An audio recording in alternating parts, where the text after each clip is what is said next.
search what kind of output that you want. Then you have Kibana. Kibana is a analytics and visualization engine. So what happens is you take data from your local system. Okay, you take data from your local DB of hotels. I'm giving an example based on our implementation. Okay, so you take data from your system, that is hotels and cities data. You push it into the Elasticsearch server, and all that operations can be performed in the Kibana interface. So that Kibana is used as a visualization tool.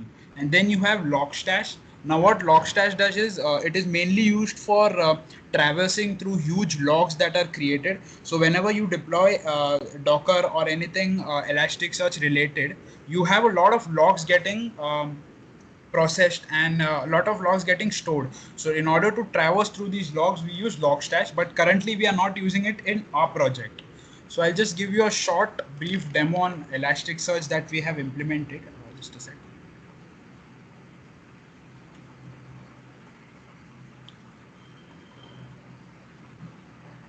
Is my screen visible Yes. No. now? Yes. Yes, yes. Yeah. So so here in Colosseum, Elasticsearch has already been implemented. So if I start typing DUB, as you can see, the auto suggestion has already started. So it works like this. So it works for auto suggestion. It works if you have a wrong spelling. So this wrong spelling is for one letter as of now. We can change it in the future. If I even type Mumbai with the wrong spelling, it will work. As you can see, the most relevant data is pushed up above. And also it also works for hotels. If I type Atlantis, and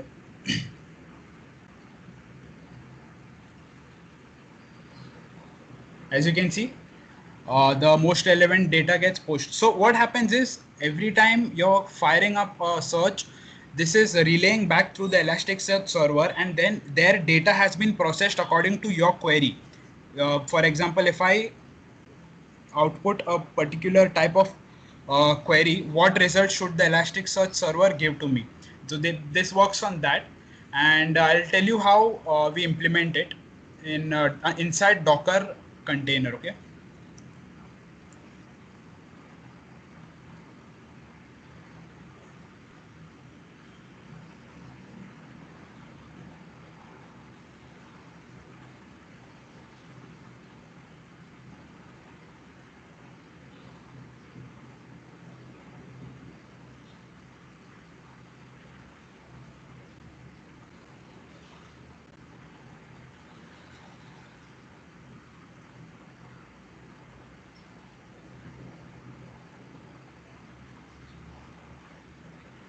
I'll show it here itself.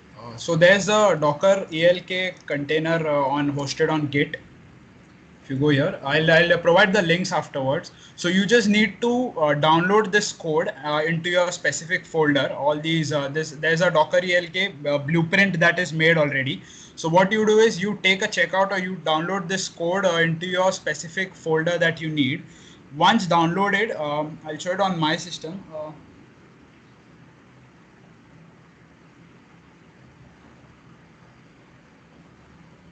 Yeah, so this is the Docker ELK folder. Once you download the basic repo from there, this will what you get. Now what you do is take a you will take this path inside the PowerShell or the terminal that you're using. Just a sec.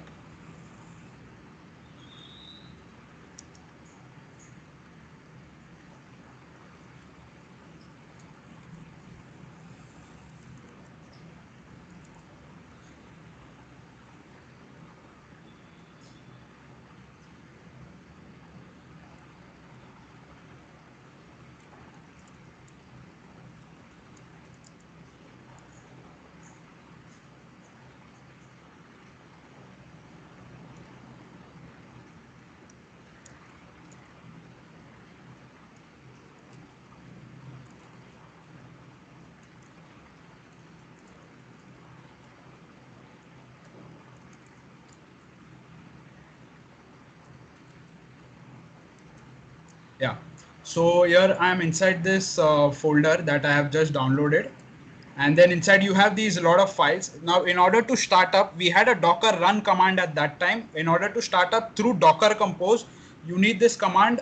First, I'll tell you there's a single line command for installation. You just have sudo apt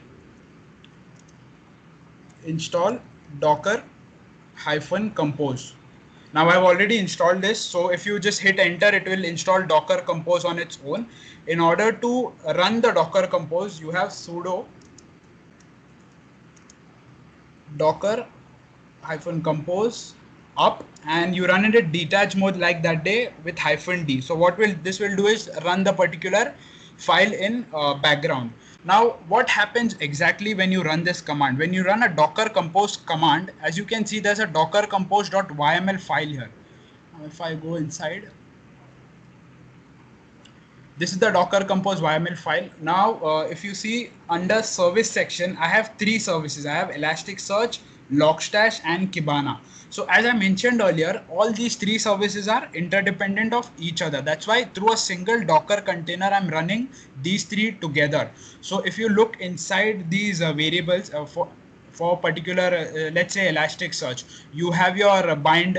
As I said, you can bind any folder through the source or target. So that day, what we were doing in Docker run command, we were specifying the folders with a -v command on the terminal itself. Here, what you can do is you can just specify it, and I can give the port, etc. I have all three different ports. So Elasticsearch is running on 9200. Kibana will run on 5600 and Logstash on 9600. So once you run the docker compose up -d command, Docker will start. Give it a minute or two and it will start. Once it is started, you can go to this interface. Now we have hosted this on awsrotrans.com. So if I put it with a port that is Elasticsearch port 9201, you can see it is running properly. You get this thing, for search tagline. That means Elasticsearch is running, and for the same, if you run with 5601 or 5602, you can see the Kibana command. So now comes the part where we discuss how it all happens. Okay, so you've installed Docker Compose and you started up and you have the Docker ELK stack running. Now, how does the data from your system gets transferred to the Elasticsearch server? So what we have done is we have a sync file. Now, what this sync file does, you might be familiar with the cities and hotels code. So this, for your specific project, we have made conditions. What this does is queries out the cities and hotels table, and it pushes into there is a query for Elasticsearch in the Python file itself. What it does is it pushes the data, that is your hotels and city data, onto the Elasticsearch server. Once it is there, it gets indexed. Now, indexing is done by Elasticsearch based on the query that you provided. For example, when I was giving the implementation, I told you all one error is it's okay, means if I put a wrong spelling, that's because the when I was pushing data into it, the code specified that one error margin can be easily done. So once data syncing is done, you have your data in the Elasticsearch server, and you have a set of definers. I'll be sharing a Elasticsearch document with you all. Everything is done, the explanation and the definer is there in the document. You can just go through it. And the definers, once these definers, there are around 9 to 10 definers. Once these definers are set, you have your front end search auto suggestion working with Elasticsearch. So this is how we deploy 2 or 3 multiple processes inside a Docker container. It's not starting yet, but you can understand the example that I just gave. Does anyone have any confusion in this?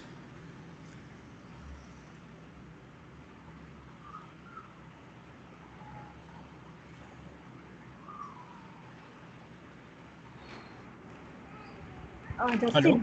Yeah. Hello, Justin. Yeah. Like how our data like will be pushed from the like OTrans to this system to Docker? Like, is there any cron? Yeah, so once we have, so the first time that we implement on any project, we do it manually to see that everything is working.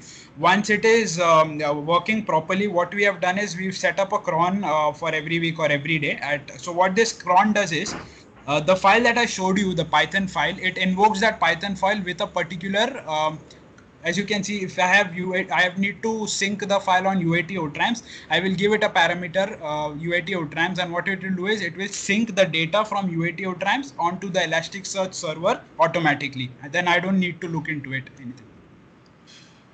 Okay, noted. Yeah. Thank you.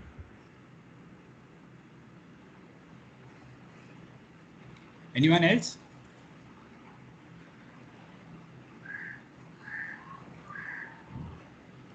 Sorry, I have one more query. Yeah. Suppose I want to like implement this Elasticsearch on my project. So first I need to install this Docker Composer, right?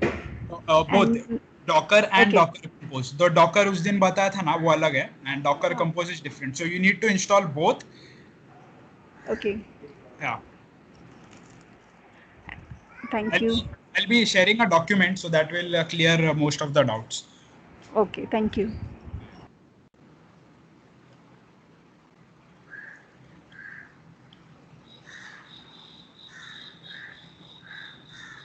So okay, let's move on. I'll be showing now the how to set up your Golang environment. It's pretty easy. Uh,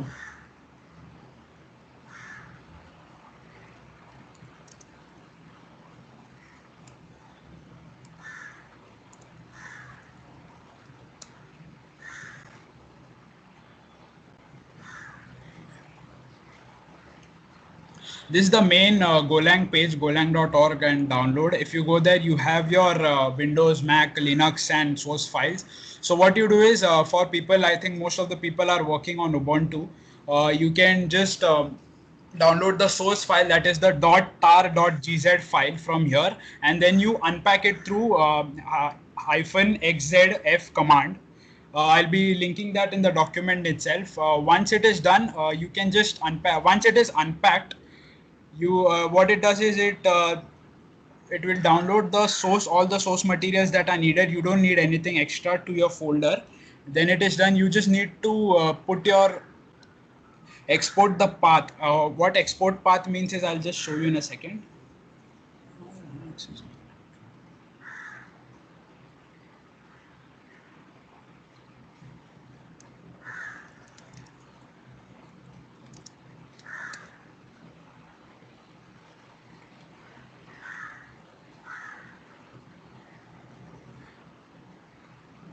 Yeah, so my virtual machine is not working. Otherwise, I would have shown you all the example. It's just a second.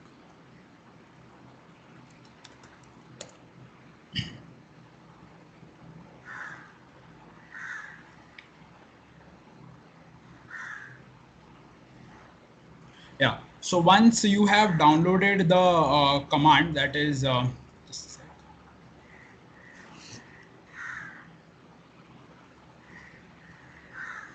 I'll be linking this command. So what this command will do is you don't need to go to the Golang site itself. You can just, this command will download the Go file and unpack it in the specific folder, that is user local. Now, after downloading the file from the Go, or if you use this command, it will download itself. You need to export the path. Now, what export path means, you need to make your system understand where the Go binaries are. So you can do it by this simple command in your /.profile where all the settings are done. So basically, I'll just give you an example. In order to go to .profile, you just need to type sudo.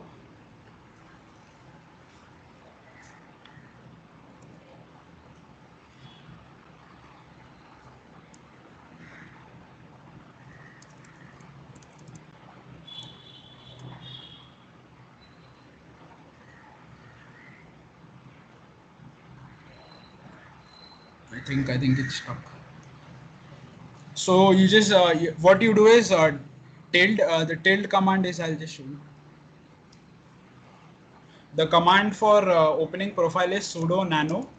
This is the tilde command /.profile. What this will do is bring up the profile page, and you need to add this command that I showed you, export path. Now here they haven't specified the path, but for everyone it will be user local bin. That is where it gets downloaded. Now once you add this, you need to save and refresh it by the command source again tilde ./profile.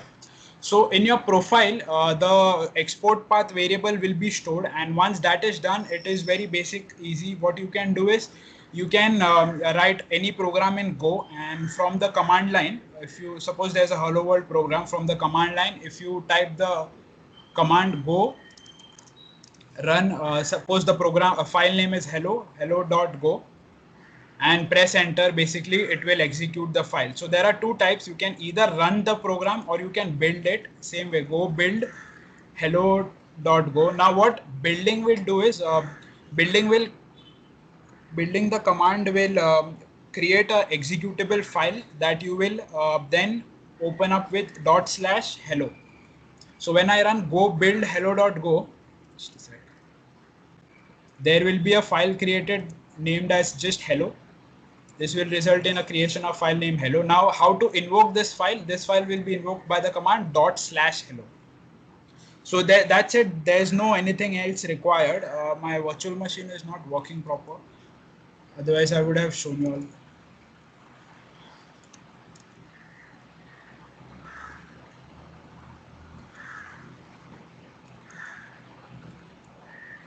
Yeah.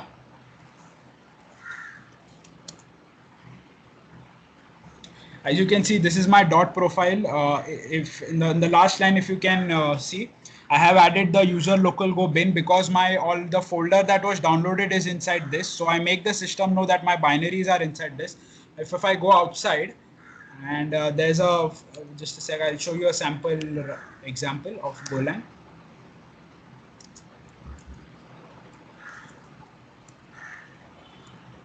I have a file here called hello.go. What I'll do is go run hello.go, and it will result in hello world, hopefully.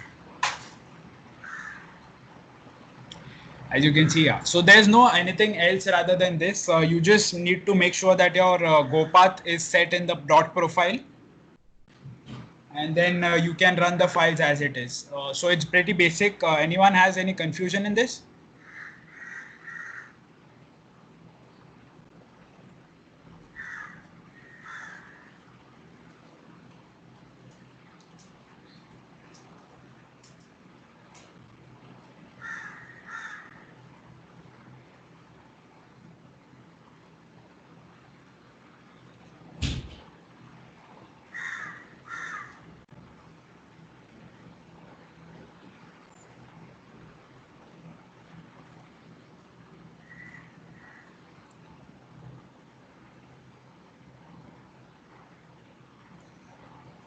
Okay, so I think there's no I doubts. don't think so, today. yeah.